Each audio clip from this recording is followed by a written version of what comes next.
Good morning students, السلام علیکم۔ Hope فلی آپ سب خیریت سے ہوں گے اور اپنے آن لائن کلاسز اٹینڈ کر رہے ہوں گے۔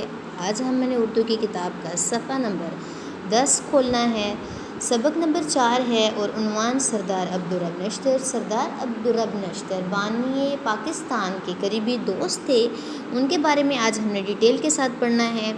قائد اعظم محمد علی جناح کی قیادت میں قیام پاکستان کے لیے پاکستان بنانے کی جدوجہد میں جن رہنماؤں نے دل و جان سے ان کا ساتھ دیا، ان میں ایک نمایاں نام سردار عبدالرب نشتر کا بھی ہے، جو ایک نیک دل انسان ہونے کے ساتھ ساتھ ایک اچھے شاعر اور قوم کا درد رکھنے والے سیاستدان تھے۔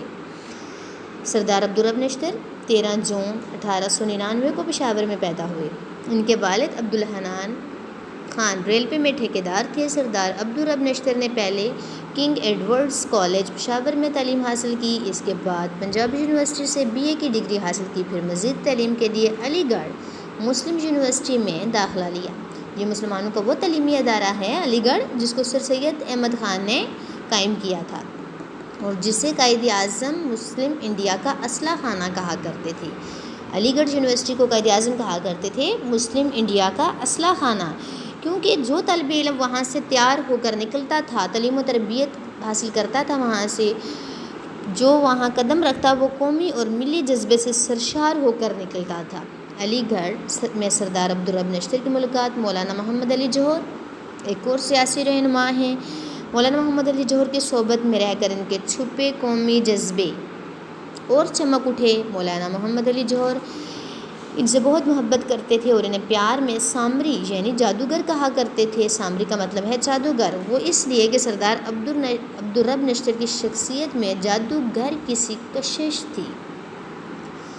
مولانا محمد علی جوہر نے جب تحریک خلافت کا آغاز کیا تو سردار عبدالرب نشتر نے بھی حصہ لیا۔ سردار عبدالرب نشتر 1925 میں جب علی گڑھ یونیورسٹی سے LLB کی ڈگری لے کر پشاور لوٹے تو وہاں وکالت شروع کر دی۔ چند ہی دنوں میں ان کا شمار بڑے کامیاب وکیلوں میں ہونے لگا۔ اگر وہ چاہتے تو وکالت سے بہت دولت کما سکتے تھے، مگر پیسہ کمانا ان کا مقصد حیات نہ تھا۔ پیسہ کمانا ان کی زندگی کا مقصد نہ تھا، وہ اپنی قوم کے لیے کچھ کرنا چاہتے تھے سردار عبدالرب نشتر۔ چنانچہ وہ وطن کی آزادی کی جدوجہد میں شامل ہو گئے۔ 1930 کی سول نافرمانی کی تحریک میں وہ پیش تھے۔ انگریزوں نے ان کو گرفتار کر کے جیل میں ڈال دیا۔ اس وقت انگریزوں کا دور حکومت تھا، انہوں نے گرفتار کر کے جیل میں ڈال دیا۔ وہاں انہیں بڑی تکلیفیں پہنچائی گی، لیکن ان تکلیف کو بڑی جواں مردی اور حوصلے کے ساتھ برداشت کرتے ہوئے اور ان کے عزم اور استقلال میں کوئی فرق نہ آیا۔ سردار عبدالرب نشتر پہلے کانگریس میں تھے۔ کانگریس کی ایک سیاسی جماعت ہے جس میں ہندو اور مسلم دونوں مل کر ایک آزاد ملک کی جدوجہد کرتے تھے۔ کانگریس ٹھیک ہے حقوق پر، لیکن کانگریس ایک ایسی سیاسی جماعت ہے جو مسلمانوں کے الگ حقوق پر زور نہیں دیتی تھی۔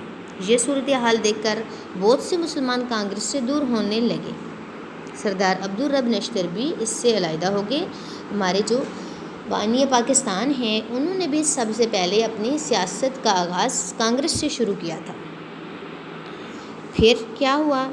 جب قائد اعظم نے لندن سے واپس آ کر مسلم لیگ کی تنظیمیں نو شروع کی تو سرحد میں جس شخص نے بابائے قوم کی آواز پر لبیک کہا، ان میں سردار عبدالرب نشتر سب سے آگے تھے، جنہوں نے اس صوبے میں مسلم لیگ کو ایک سیاسی جماعت بنانے میں اہم کردار ادا کیا۔ اس بنا پر سردار عبدالرب نشتر کو سرحد میں قائد اعظم کا نائب تصور کیا جاتا تھا۔ صوبہ سرحد میں مسلم لیگ میں شامل ہو کر انہوں نے بڑی خدمات انجام دی، جن کی بدولت وہ جلد ہی اپنی قوم کی آنکھ کا تارا بن گئے۔ قائد اعظم نے بھی ان کی قائدانہ صلاحیتوں کو بھانپ لیا اور انہیں مسلم لیگ کے مرکزی مجلس عاملہ کا ممبر منتخب کر لیا۔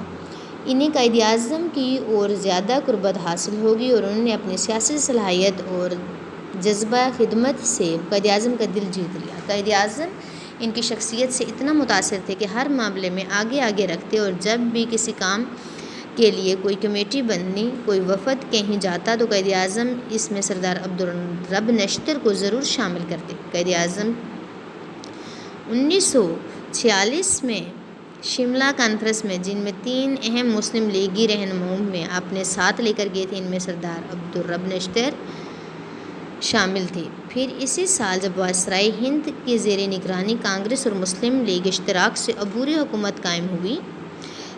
عارضی حکومت جو قائم ہوئی تھی، اس میں مسلم لیگ کی 5 نشستوں کے لیے لوگ نامزد کیے گئے اور ان میں سردار عبدالرب نشتر شامل تھے۔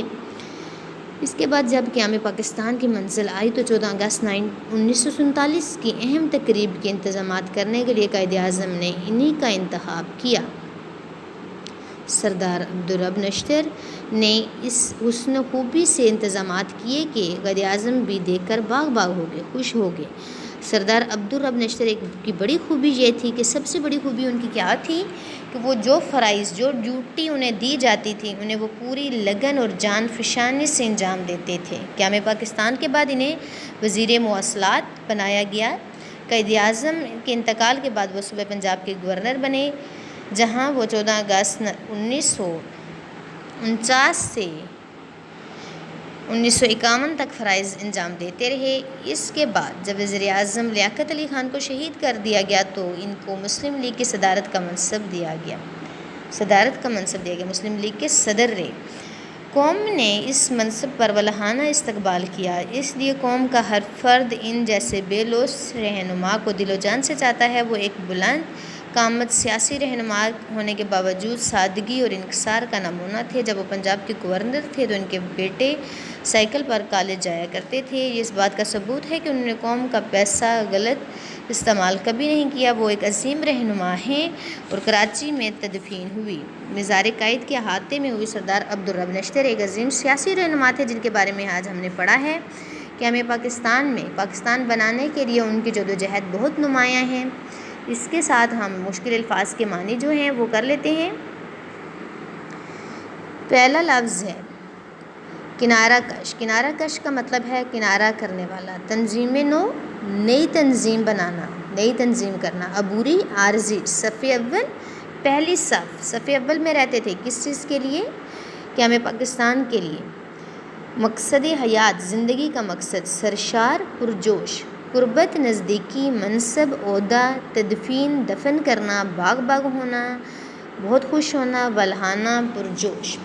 آج کا آپ کا یہی ہوم ورک ہے اور الفاظ معنی آپ نے اپنی نوٹ بکس پر لکھنے ہیں اسٹوڈنٹس، اور سردار عبدالرب نشتر کے لیسن کی ریڈنگ غور سے سننی ہے اور اس کو دوبارہ ریڈ کرنا ہے۔ خدا حافظ۔